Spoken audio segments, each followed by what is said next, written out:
We're on page 8 of the NEFAR suggested form of purchase and sale agreement. The first two lines are a carryover from the bottom of page 7. It's the rest of the radon gas notification. As I said when we reviewed page 7, I'm not aware of elevated radon in the Northeast Florida area, but it's a required paragraph. Florida law says it has to be in the contract. Flood zone is not a required paragraph. To my knowledge, the NEFAR purchase and sale agreement was the first contract in the state to mention anything about flood zones. Every property's in some flood zone. Zones X and C don't require flood insurance by lenders, but they're in a flood zone, but it's not a flood-prone zone. So what we say is simple. Buyers advised to verify with the lender and appropriate government agencies whether flood insurance is required and what restrictions apply to improving the property and rebuilding in the event of a casualty. We're opening the buyer's eyes. As I've said on previous pages, this contract's fair to the buyer and seller, and we're saying, buyer, you may want to check out the flood zone. We also, to my knowledge, were one of the first contracts to say anything about a community development district, a CDD. CDD to me is like a private taxing district for infrastructure.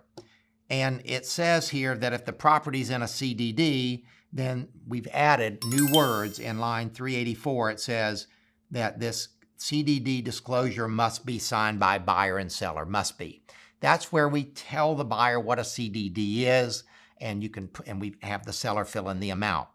Those amounts are readily available on the property tax collector website. Mold disclosure, again, I believe our contract was one of the first in the state to say anything about mold. We kept it brief. We simply say that mold occurs naturally. The presence of mold could be harmful. Check it out, buyer. Airport notice zones. Only within the city of Jacksonville do we have an ordinance, a local ordinance that affects what we do. If the property's within the city limits of Jacksonville, and if it's close to an airport, a big one, a military, a small one, then the city has a form that the buyer and seller have to sign and make part of the contract, and a similar form has to be recorded with the deed. I've only had to do it once. It was the White House Strip off of I-10, a very, very small property and a very small airport, but we were within the zone.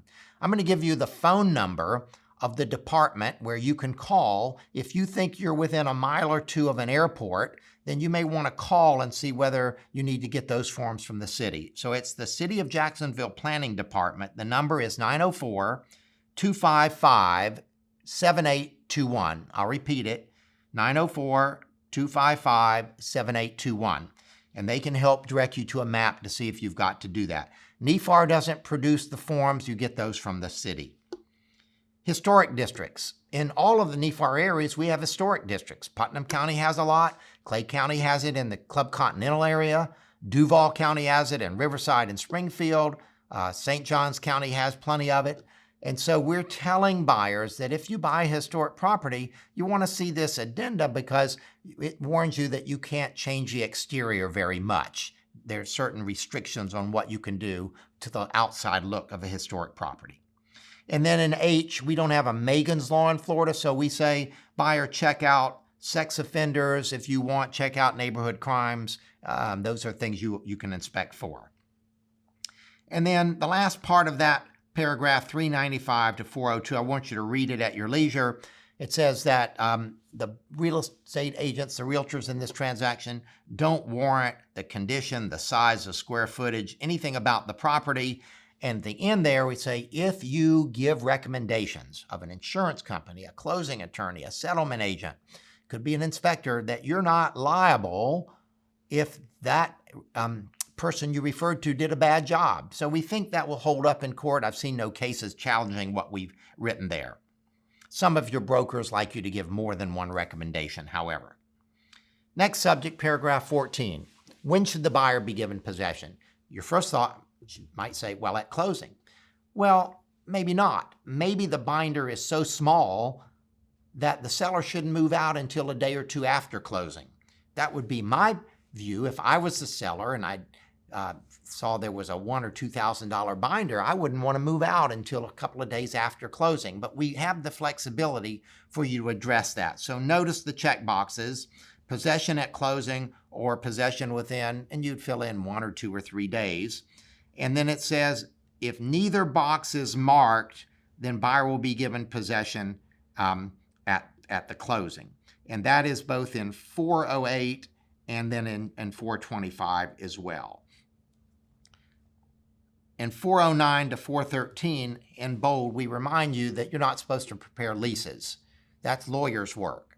So whether we call it an agreement to occupy after closing or an agreement to occupy before closing or post-occupancy, it's still a lease, and the lawyers are supposed to prepare that. So read those words carefully. And I love 412 and 413. It just says buyers are entitled to a broom-swept house when they move in. Sellers, you got to get all the empty paint, half-empty paint cans out of the garage. You got to get every piece of junk out of the house and make it broom clean. And then in 414 through 423, you'll check the appropriate box. In the vast majority of cases, you'll check the first box. It says seller represents that only the seller's in possession, or if there happens to be a tenant, the tenant will be out by closing, so the buyer will get that possession. And then, or the property, the second box, not used that often, that there's a tenant who's going to stay, the buyer's going to inherit the tenant. And then it says the buyer is entitled to a copy of the lease and the rent rolls, and we would transfer the security deposits. And earlier we said we would prorate the rents at closing. That concludes page 8.